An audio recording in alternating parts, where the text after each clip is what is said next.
ನೋಡೋದಕ್ಕೆ ಎಷ್ಟು ಯಮ್ಮಿಯಾಗಿದೆ ಅಲ್ವಾ. ತಿನ್ನೋದು ಕೂಡ ಬಹಳ ಟೇಸ್ಟಿಯಾಗಿರುತ್ತೆ. ನೀವು ಒಮ್ಮೆ ಮಾಡಿಕೊಂಡ್ರೆ ನೀವು ರೆಗ್ಯುಲರಾಗಿ ಇದೇ ಮಾಡ್ಕೊಳ್ಬೇಕು ಅನಿಸುತ್ತೆ. ನಾವು ಯಾವಾಗಲೂ ಸೇಮ್ ಅದೇ ಚಿಕನ್ ಮಾಡ್ಕೊಳ್ತೀವಲ್ವ, ಇದನ್ನು ನೀವು ಟ್ರೈ ಮಾಡಿ, ತುಂಬ ಇಷ್ಟಪಟ್ಟು ತಿಂತಾರೆ. ಬಾಣಲೆ ಇಟ್ಕೊಂಡು ಅದರಲ್ಲಿ 3 ಸ್ಪೂನು ಧನಿಯಾ ಹಾಕ್ಕೊಂಡಿದ್ದೀನಿ, 3 ಸ್ಪೂನ್ ಇದಕ್ಕೆ ಕಾಳು ಮೆಣಸು ಪೆಪ್ಪರ್ ಹಾಕ್ಕೊಳ್ತಾ ಇದ್ದೀನಿ, ಮತ್ತು 1 ಸ್ಪೂನ್ ಜೀರಿಗೆ. ಇದನ್ನು ಹಾಕಿ 5 ನಿಮಿಷ ಚೆನ್ನಾಗಿ ಫ್ರೈ ಮಾಡಬೇಕು. ಇವಾಗ ರೈನಿ ಸೀಸನ್ ಅಲ್ವಾ, ಮತ್ತು ನೆಗಡಿ, ಕೆಮ್ಮು, ವೈರಲ್ ಫೀವರ್ ಆ ಥರ ಆಗ್ತಾ ಇರುತ್ತೆ. ಈ ಪೆಪ್ಪರಿಂದ ಮಾಡ್ಕೊಳ್ಳೋ ರೆಸಿಪಿ ತಿನ್ನೋದ್ರಿಂದ ನಾಲಿಗೆಗೆ ಕೂಡ ತುಂಬ ರುಚಿಯಾಗಿರುತ್ತೆ. ಕಾಫ್ ಕೋಲ್ಡ್ಗೆ ಕೂಡ ಇದು ಬಹಳ ಒಳ್ಳೆಯದು. ಇದನ್ನು ಹೆಚ್ಚಿಗೆಯಾಗಿ ಯೂಸ್ ಮಾಡಿ ಈ ಸೀಸನಲ್ಲಿ. ನೋಡಿ, ಅದನ್ನು ಫ್ರೈ ಮಾಡಿಕೊಂಡು ಪಕ್ಕದಲ್ಲಿ ಇಟ್ಕೊಂಡಿದ್ದೀನಿ. ಮತ್ತು ಅದೇ ಬಾಣಲೆಯಲ್ಲಿ 1 ಕಪ್ಪು ಎಣ್ಣೆ ಹಾಕ್ಕೊಂಡಿದ್ದೀನಿ. ಇದಕ್ಕೆ ಕರಿಬೇವು ಸ್ವಲ್ಪ ಹೆಚ್ಚಿಗೆ ತೊಗೊಳ್ತಾ ಇದ್ದೀನಿ. ಇದರಿಂದ ಒಳ್ಳೆ ಟೇಸ್ಟ್ ಬರುತ್ತೆ. ನೀವು ಮತ್ತೆ ಇದನ್ನು ದಾಲ್ನಲ್ಲಿ ಹೇಗೆ ತೆಗೆದು ಹಾಕ್ತಿರಲ್ಲ ಆ ಥರ ತೆಗೆದು ಹಾಕಬೇಡಿ. ಇದನ್ನು ಕೂಡ ತಿನ್ನಬೇಕು, ಭಾಳ ಚೆನ್ನಾಗಿರುತ್ತೆ. ನೋಡಿ, 2 ಈರುಳ್ಳಿ ತೊಗೊಂಡಿದ್ದೀನಿ ಮೀಡಿಯಮ್ ಸೈಜು. ಅದನ್ನು ಸಣ್ಣದಾಗಿ ಹೆಚ್ಚಿಕೊಂಡು ಇದನ್ನು ಕೂಡ ಚೆನ್ನಾಗಿ ಫ್ರೈ ಮಾಡಬೇಕು. ಇದು ಕ್ವಿಕ್ಕಾಗಿ ಕೂಡ ಆಗುತ್ತೆ. ಇದಕ್ಕೆ ಸ್ವಲ್ಪ ಅರಿಶಿನ ಹಾಕ್ಕೊಳ್ತಾ ಇದ್ದೀನಿ. ಅರಿಶಿನ ಹಾಕೋದ್ರಿಂದ ಈರುಳ್ಳಿ ಜಲ್ದಿ ಫ್ರೈ ಆಗಿಬಿಡುತ್ತೆ ನಿಮಗೆ. ಇವಾಗ ಹೊರಗಡೆ ತಿಂಡಿ ತಿನ್ನೋದನ್ನು ನಿಲ್ಲಿಸ್ಬಿಡಿ.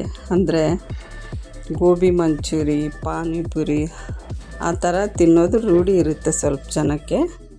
ಅದನ್ನು ಬಿಟ್ಬಿಡಿ, ಏಕೆಂದರೆ ಫುಡ್ ಪಾಯ್ಸನ್ ಆಗೋ ಚಾನ್ಸಸ್ ಇರುತ್ತೆ ಈ ಸೀಸನ್ನಲ್ಲಿ. ನೋಡಿ, ಇದನ್ನು ಮಿಕ್ಸಿ ಜಾರ್ಗೆ ಹಾಕ್ಕೊಂಡು ತರಿಯಾಗಿ ರುಬ್ಕೊಳ್ಬೇಕು. ಇದಕ್ಕೆ ಬೆಳ್ಳುಳ್ಳಿ ಸ್ವಲ್ಪ ಹೆಚ್ಚಿಗೆ ತೊಗೊಂಡಿದ್ದೀನಿ. ಇದನ್ನು ಮೆತ್ತಗಾಗಿ ಮಾಡ್ಕೊಳ್ಬೇಡಿ. ನೋಡಿ, ಇವಾಗ ಈರುಳ್ಳಿ ಎಲ್ಲ ಫ್ರೈ ಆಗಿದೆ. ಇದಕ್ಕೆ 2 ಟೊಮೆಟೊ ಹಾಕ್ಕೊಳ್ತಾ ಇದ್ದೀನಿ. ಟೊಮೆಟೊ ಹಾಕಿ ಒಂದು 5 ನಿಮಿಷ ಇದನ್ನು ಫ್ರೈ ಮಾಡಿ. ಇದರಲ್ಲಿ ಇವಾಗ ಉಪ್ಪು ಹಾಕ್ಕೊಳ್ತಾ ಇದ್ದೀನಿ. ಉಪ್ಪು ಹಾಕೋದ್ರಿಂದ ಟೊಮೆಟೊ ಜಲ್ದಿ ಮೆತ್ತಗಾಗಿಬಿಡುತ್ತೆ. ನೋಡಿ, ಇವಾಗ ಚಿಕನನ್ನು ತೊಳೆದಿಟ್ಕೊಂಡಿದ್ದೆ, ಇದನ್ನು ಇದರಲ್ಲಿ ಹಾಕ್ಕೊಳ್ತಾ ಇದ್ದೀನಿ. ನೀರು ಹಾಕಬೇಡಿ ಇದಕ್ಕೆ. ಇದನ್ನು ಹಾಕಿ ಚೆನ್ನಾಗಿ ಮಿಕ್ಸ್ ಮಾಡಿ.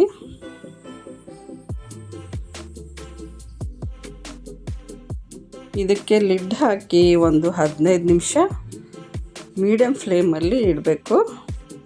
ನೋಡಿ, ಇವಾಗ ಇದು ಈ ಥರ ಆಯಿತು. ಇದನ್ನು ನೀವು ಪರೋಟ ಜೊತೆಗೆ ಸರ್ವ್ ಮಾಡಿಕೊಂಡ್ರೆ ಮತ್ತು ರೈಸ್ ಜೊತೆ ತುಂಬ ಚೆನ್ನಾಗಿರುತ್ತೆ. ನೋಡಿ, ಇವಾಗ ಮಸಾಲ ರೆಡಿ ಆಯಿತು ಇದ್ರದ್ದು. ಇವಾಗ ಇದನ್ನು ಹಾಕ್ಕೊಳ್ತಾ ಇದ್ದೀನಿ ನಾನು. ಇವಾಗ ನೀವು ಬಿಸಿನೀರನ್ನು ಕುಡಿದ್ರೆ ಭಾಳ ಒಳ್ಳೆಯದು. ಏಕೆಂದರೆ ಇವಾಗ ರೈನಿ ಸೀಸನ್ ಅಲ್ವಾ, ನೀರು ಕೂಡ ಚೇಂಜ್ ಆಗುತ್ತೆ ನಮಗೆ. ಅದಕ್ಕೆ ಬಿಸಿನೀರನ್ನು ರೂಢಿ ಮಾಡಿಕೊಂಡ್ರೆ ನಿಮಗೆ ಫೀವರ್ ಅದೆಲ್ಲ ಬರಲ್ಲ. ನೋಡಿ, ಇದನ್ನು ಮಸಾಲ ಹಾಕಿ ಮತ್ತೆ 5 ನಿಮಿಷ ಇಟ್ಟಿದ್ದೀನಿ. ನೋಡಿ, ಇದು ಕಾರ್ನ್ಫ್ಲೋರ್. ಇದಕ್ಕೆ ನೀರು ಹಾಕ್ಕೊಂಡು ಕಲಿಸ್ತಾ ಇದ್ದೀನಿ. ಈ ಥರ ಚೆನ್ನಾಗಿ ಮಿಕ್ಸ್ ಮಾಡಿ. ಇದನ್ನು ನೀವು ಸ್ಕಿಪ್ ಕೂಡ ಮಾಡ್ಬೋದು. ನಿಮಗೆ ಡ್ರೈ ಬೇಕಂದರೆ, ಹೀಗೆ ಬೇಕಂದರೆ ಈ ಥರನೇ ನೋಡಿ, ಈ ಥರ ಇದೆ. ಇದು ಲೆಮನ್ ಕೊತ್ತಂಬರಿ ಸೊಪ್ಪು ಹಾಕ್ಕೊಂಡು ಇದನ್ನು ಈ ಥರ ಸರ್ವ್ ಮಾಡ್ಕೋಬೋದು. ನಿಮಗೆ ಸ್ವಲ್ಪ ಗ್ರೇವಿ ಥರ ಬೇಕಂದರೆ ನೀವು ಕಾರ್ನ್ಫ್ಲೋರ್ ಹಾಕ್ಕೊಂಡ್ರೆ ಭಾಳ ಚೆನ್ನಾಗಿರುತ್ತೆ. ನೋಡಿ, ಇದನ್ನು ಹಾಕಿ ಮತ್ತು ಚಿಕನ್ ಬೆಂದಿದೆ ಇಲ್ವಾ ಅಂತ ಒಮ್ಮೆ ಚೆಕ್ ಮಾಡ್ಕೊಳ್ಳಿ. ಬೆಂದಿಲ್ಲ ಅಂದರೆ ನೋಡಿ, ಫೈನಲಾಗಿ ಇದಕ್ಕೆ ಸ್ವಲ್ಪ ಗರಂ ಮಸಾಲ ಹಾಕ್ಕೊಳ್ತಾ ಇದ್ದೀನಿ. ಹಾಕಿ 5 ನಿಮಿಷ ಇಡಿ ಸಿಮ್ಮಲ್ಲಿ. ಆಮೇಲೆ ಕೊತ್ತಂಬರಿ ಸೊಪ್ಪು ಹಾಕ್ಕೊಂಡು ಗಾರ್ನಿಷ್ ಮಾಡಿಕೊಂಡ್ರೆ ಪೆಪ್ಪರ್ ಚಿಕನ್ ರೆಡಿ. ಈ ವಿಡಿಯೋ ನಿಮಗೆ ಲೈಕ್ ಆದರೆ ಒಂದು ಲೈಕ್ ಕೊಡಿ, ನಿಮ್ಮ ಫ್ಯಾಮಿಲಿ ಆ್ಯಂಡ್ ಫ್ರೆಂಡ್ಸ್ ಜೊತೆ ಶೇರ್ ಮಾಡಿ. ನನ್ನ ಚಾನಲನ್ನು ಸಬ್ಸ್ಕ್ರೈಬ್ ಮಾಡ್ಕೊಳ್ಳಿ. ಇನ್ನೂ ಒಳ್ಳೆ ರೆಸಿಪೀಸ್ ಎಲ್ಲ ಮಾಡಿ ತೋರಿಸ್ತೀನಿ ನಿಮಗೆ. ಇದ್ರ ಜೊತೆ ರಸಮ್ ಮಾಡ್ಕೊಂಡಿದ್ದೀನಿ, ಅದು ನಾನು ವಿಡಿಯೋ ನಾಳೆ ಹಾಕ್ತೀನಿ. Thank you.